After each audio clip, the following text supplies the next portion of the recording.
بات اصل میں کیا تھی؟ بڑے ٹھنڈے دماغ سے میری بات کو سمجھیے گا۔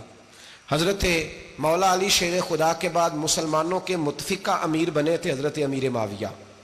انہیں امیر کس نے بنایا تھا؟ امام حسن نے، حضرت علی کے بڑے صاحبزادے۔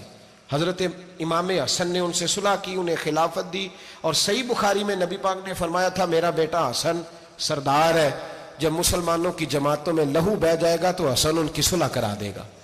وہ صلح امام حسن نے کرائی، جناب امیر معاویہ امیر بن گئے۔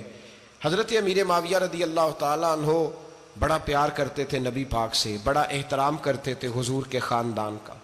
ان کی جو اجتہادی خطائیں ہیں وہ اپنی جگہ پہ موجود ہیں، چونکہ امام حسن نے ان سے صلح کر لی، لہذا ہم بھی ان کے بارے میں کوئی جملہ کہنے کے مجاز، ہماری مجبوری امام حسن ہے، اس لیے کہ جسے امام حسن صحیح کہے پھر امام حسن کے ماننے والے کو اسے غلط نہیں کہنا چاہیے۔ حضرت امیر معاویہ رضی اللہ تعالیٰ عنہ کا جب وصال ہوا تو حضرت امام حسن پہلے ہی ان سے وصال کر گئے، آپ کو زہر دے دیا کہ آپ شہید ہو گئے۔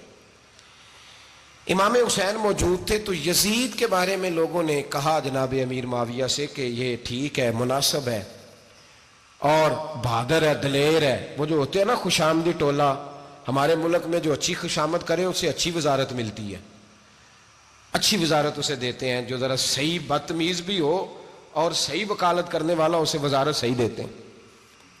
تو حضرت امیر معاویہ کے گرد بھی کچھ ایسے لوگ تھے، انہوں نے آپ سے کہا کہ یزید کو نامزد کر دیں، تو آپ نے یزید کو بلایا، حوالہ مجھ سے دیکھ لیجئے گا، بلا کے فرمایا کہ 3 بندوں کے سامنے اپنی خلافت پیش کرنا، اگر وہ تجھے مان جائیں تو امیر بن جانا، نہ مانے تو چپ کر کے گھر بیٹھ جانا۔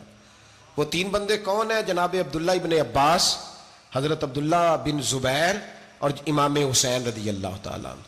یہ وصیت فرمائی جناب امیر معاویہ۔ ہوا یہ کہ یزید جب امیر بنا نا، 2-3 چیزیں ہوتی ہیں جب کسی بندے کو قابو کرنا ہوتا ہے، 2-3 4-5 چیزیں ایسی ہوتی ہیں جس سے بندہ قابو آتا ہے۔ تو اس نے بھی فوری طور پہ، یزید نے دیکھا میرے لیے مسئلہ کیا بن سکتا ہے۔ ولید بن عتبہ اس وقت مدینے کا گورنر تھا، یزید نے اس کو خط لکھا کہ امیر عرب کا رواج آج بھی ہے کہ جب تک نئے خلیفہ کی بیعت نہیں ہو جاتی پرانے کے انتقال کی خبر ہی نہیں دیتے، اس کو رکھے رکھتے ہیں، یہ ان کا طریقہ ہے۔ وہ کہتے ہیں کہ ولی عہد اچھی طرح قبضہ کر لے پھر بتائیں گے۔ حضرت امیر معاویہ کا وصال ہو گیا، بتایا نہیں۔ یزید نے اب کیا کیا، چونکہ بڑا چلاک آدمی تھا، بڑا شاطر تھا، بڑا تیز تھا، بڑا عجیب اس کا مزاج تھا۔ یہ چلاک لوگ زندگی میں ہمیشہ دھوکہ کھاتے ہیں، چلاکیاں انسان کو گراتی ہیں اور اتنا منہ چھیل جاتا ہے کہ منہ پہچانا ہی نہیں جاتا۔ بندہ اپنے آپ کو رب رسول کے حوالے کر دے تو اللہ بڑی بہترین جزائیں عطا کرتا ہے۔ یہ لوگ تیزی دکھاتے ہیں بعض، تو یزید بھی تیزی دکھانے والا تھا۔ اس نے ولید کو خط لکھا، کہنے لگا کہ فوری طور پہ عبداللہ ابن عباس کو بلاؤ اور اسے کہو میری